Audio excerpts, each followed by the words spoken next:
I guess I didn't need to print this because she printed it, which is the right thing to do. All right, good evening. I'm going to call the July 9th, 2024 Finance Meeting to order. I am present, Councilmember Brennan, Councilmember McMillan, Councilmember Moskowitz, Town Attorney Finnan, Town Comptroller Greenwood, Assistant to the Comptroller Janet Nguyen.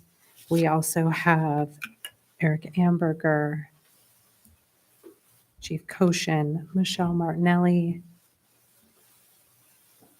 Ray Smith, Matt Yetto, and Confidential Secretary Aaron Cassidy-Dorian. Okay, I have got everyone. So may I have a motion to approve the meeting minutes from the June 11th, 2024 Finance meeting? Motion to approve the minutes from the June 11th meeting. Thank you. Do I have a second? Second. Are there any changes to those minutes? Okay, seeing none. All those in favor, please signify by saying aye. Aye. Aye. All right, any opposed? Those minutes are approved, and we will now move on to items for action. Okay, the first item is a resolution to certify the current base proportions to be used as class tax share for municipal and school district levies. And I'll let Eric speak to that.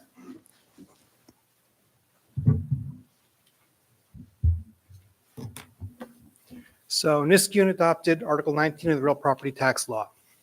And when we did that, we created two shares or two classes of properties when we portion property taxes.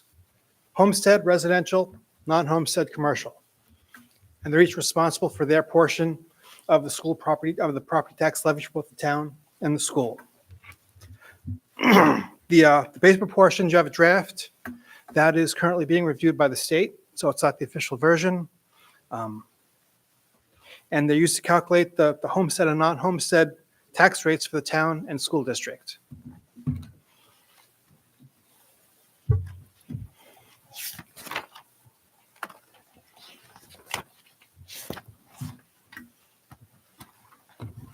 Is this something you do every single year, Eric? Every single year. Every single year? And has this fluctuated much in that time and since last year? Not too much, no.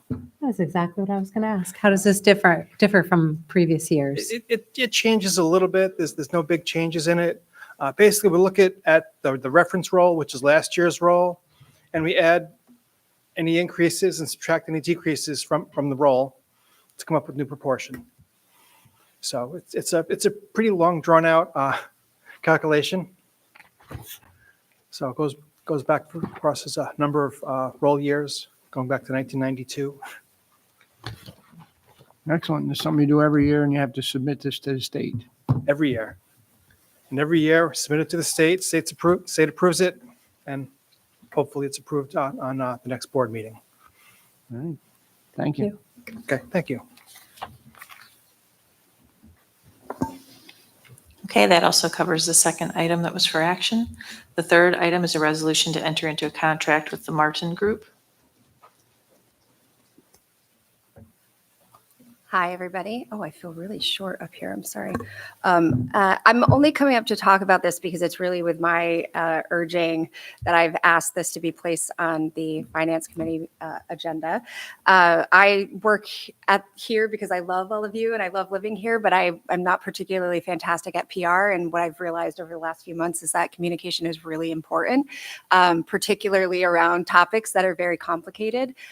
So I felt very strongly that we needed some expertise in that area, and the Martin Group has a lot of experience working with municipalities to help make sure the residents understand what's going on and have all of the correct information. So we had a meeting with a fantastic group of people that are very willing to help and help in any way that we need it, not necessarily in a very everyday structured way, but really just when we need to communicate difficult things or complicated things. So I wanted to give you that context as you look over the contract. Do you have any questions?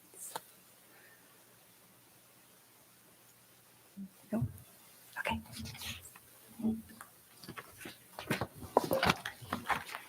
Okay, the next item requires finance approval. It's to pay the Revise LLC invoice for our website hosting services. It's $3,500. Are we skipping the tankless water heater? Oh, yeah, my apologies. We've removed that. Matt was able to find it for under the amount that requires finance approval, so we struck that. Thank you. Sorry. No, Okay. I like that. Below the level. Good job, Matt.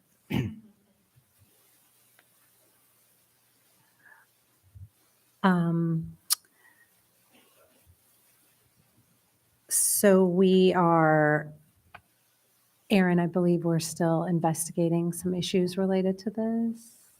So I did take a look at the invoice that came in. This is actually our year 2 of this particular contract. Okay. I thought it might be the start of the second 2-year agreement, and it isn't.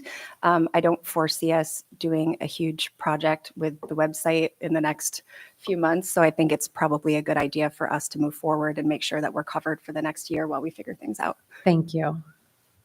Question? I have a question, Beth. I don't know if you know the answer to this, but with this, does this company, do they have anything to do with like our discussions on converting to .gov, or would they be able to assist us anyway in that? Or, you know what I mean? Does that impact our, I don't believe they do. I believe they just are the hosting for our website. so if we do convert to .gov, as I learned today, will likely be We have required to do in the soon, very yeah. near future. Mhm. That won't impact. It us won't anyway. impact Okay. this, no, but thank you for asking. Thank you. So that means we're gonna have a new address. Is that what you're indicating? There's currently a bill that's been forwarded to the governor for signature that will require all municipalities to have, not only have a website, but have it end in .gov. And then there's a requirement as to what would be contained within the website. Luckily for us, we would be in compliance other than the .gov portion of it. So everything that we currently keep on our website is great. That's what they want us to do. But we would just have to make that conversion, which I know that we've already had discussions and kind of initiated that anyway. So hopefully we'll kind of be ahead of it and it won't really impact us because we've gotten ahead of it. But at some point, she has until the end of the year to sign it. And then I imagine there will be some type of implementation phase to give municipalities time to get that going if they need more time, which it's going to more affect like the smaller villages and Right, and Some it's, of those it's in order, there's a higher level of security required to get a .gov website, and that's part of the consideration with this. We had already started down this path almost a year ago to start working towards that. That's why you've seen, like with a lot of our things, we've gone to the multi-factor authentication and all these various things. And it's just because there's so much fraud these days that we're trying to be as safe as possible, especially in any type of a website like ours where people can go and make payments through the website that's all kind of interconnected. So anything we can do to make it more secure and keep people safe is a good thing. Thank you. Okay, so if there's no other discussion, I'd like to vote on the approval to pay the Revise LLC contract for website services in the amount of up to $3,500. All those in favor signify by saying aye. Aye. Any opposed? Okay, that has finance approval. And the final item, And the final item is just going to be our standard budgetary modifications once we have those put together for the end of the month. And that's all we have for finance tonight. I'm sorry, I need to let Matt come up and add one thing from the floor. Sorry, Matt.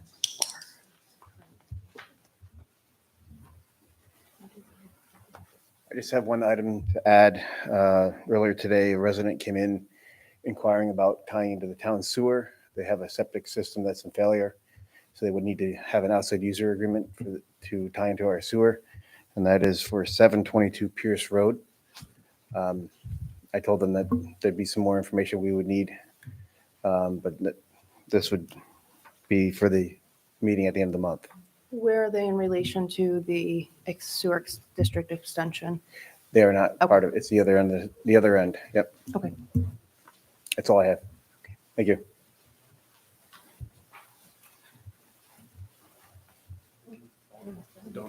Okay, and Jordan is also adding something. Something we've been discussing that I forgot to put on my agenda. We would like to amend the resolution for our dog park to limit it currently to Niskuna residents. I spoke about it today, and I spoke about it in the past. We've seen an increase in animal control complaints. Currently, we have 8 dog hearings pending through the town attorney's office in court. I can tell you, and I'm sure Councilmember McPartlin might be able to testify to this as well. We drive down River Road and wave at each other every single day, and we see a lot of folks using the dog park, which is an excellent thing. However, from a liability, a capacity perspective, amongst other things, I've been speaking with the clerk's office regarding this. It's not a substantial amount of money that we take in by any means, way, shape, or form. There's not a whole lot of users, but we really need to limit our dog park for a number of reasons to our residents if possible. Specifically because if we do have an instance, the follow-up for owners that are living outside of the municipality from an animal control perspective is substantial. Trying to go into the city of Schenectady or the surrounding areas for Bruce on a very limited part-time budget for follow-up or investigation is not something that we're looking to take on in any way, shape, or form. And I would hope that the intention of the dog park when it was originally established was for the town of Niskuna residents. So we would be looking to limit that from a liability perspective, follow-up perspective, and all the rest, specifically because currently we're facing an epidemic of dog complaints that are going on in our town. So does anybody have any questions about that? I might just have to look into that. It was a resolution with a fee that was added. Michelle No, has I it. may have to look into whether or not we can actually restrict it to Niskuna residents only. Okay. There might be legal, potentially, Okay. but I'll look into it. Okay. Get a quick answer. Would it be just town residents, county? You'd have to look into that, right? Yeah, I have a vague recollection of there being potential issues with restricting it to Niskuna residents only.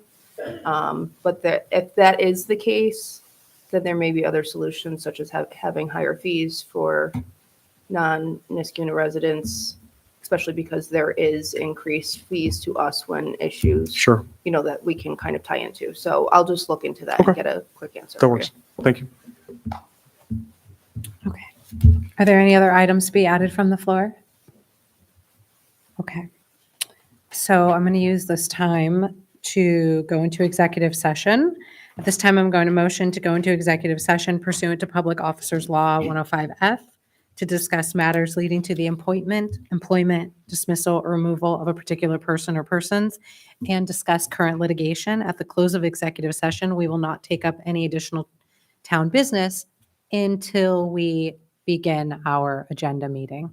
So I'll just ask that everyone please leave the room for the next 15 minutes. Thank you. Yes. Beth is staying.